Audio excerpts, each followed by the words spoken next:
দুর্বৃত্তরা গভীর রাতে এখানে এসেছে, রাত একটার পরে এখানে এসেছে।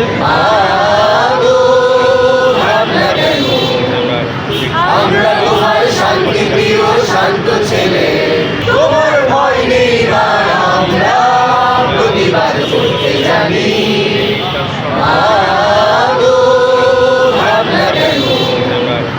আমরা তোমার শান্তি প্রিয় শান্ত ছেলে, তবু শত্রু এলে অস্ত্র হাতে ধরতে জানি।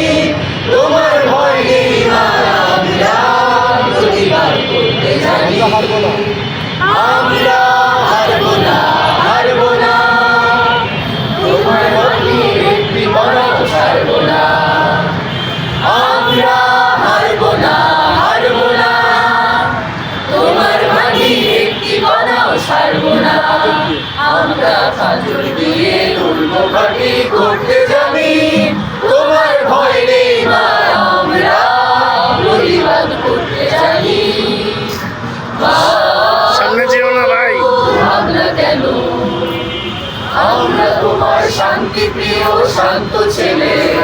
এই যে আদির হত্যাকাণ্ডের পরেই আমরা দেখেছি যে বাংলাদেশের বিভিন্ন প্রগতিশীল সংগঠন, রাজনৈতিক দলকে টার্গেট করে বিভিন্ন ধরনের উস্কানিমূলক বক্তব্য দেওয়া হয়েছে।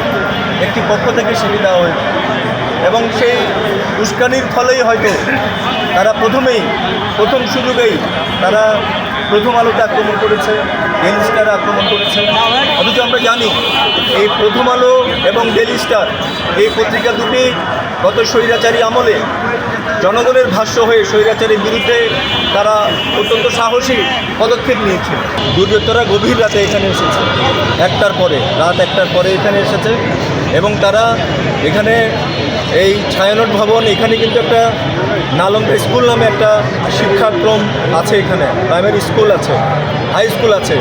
সেই স্কুলের ছাত্রছাত্রীদের সমস্ত বই পুস্তক তারা পুড়িয়ে দিয়েছে এবং এখানে যে ইনস্ট্রুমেন্টগুলো আছে, হারমোনিয়াম, তবলা, বাদ্যযন্ত্র, গিটার, তানপুরা, সেতার, সমস্ত কিছু ওরা একসাথে করে সেখানে ভেঙেছে, আগুন দিয়েছে এবং ছায়ানটের অন্যান্য কাগজপত্র, ফার্নিচার, টেবিল চেয়ার, লাইব্রেরি, সমস্ত কিছু তারা আগুন দিয়ে পুড়িয়ে দিয়েছে।